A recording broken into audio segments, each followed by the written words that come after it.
erkak kishi uzoq vaqt jinsiy aloqa qilmasa nima bo'ladi?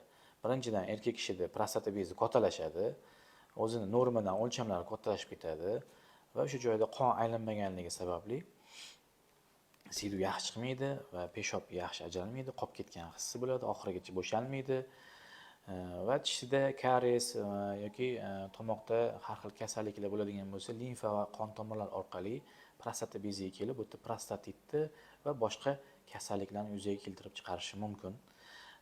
Keyin o'tda erkak kishida kayfiyati yaxshi bo'lmaydi, jinsiy aloqa yaxshi bo'lmagandan keyin tushkun kayfiyatda bo'ladi, sal narsaga asabiylashadigan, jahli chiqadigan bo'ladi.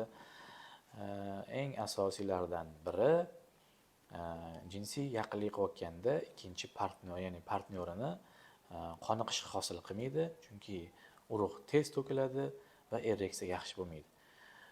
Shu sababli erkaklar o'z vaqtida doimiy regularniy jinsiy aloqa qilish kerak. Shuni esdan chiqarmaydi.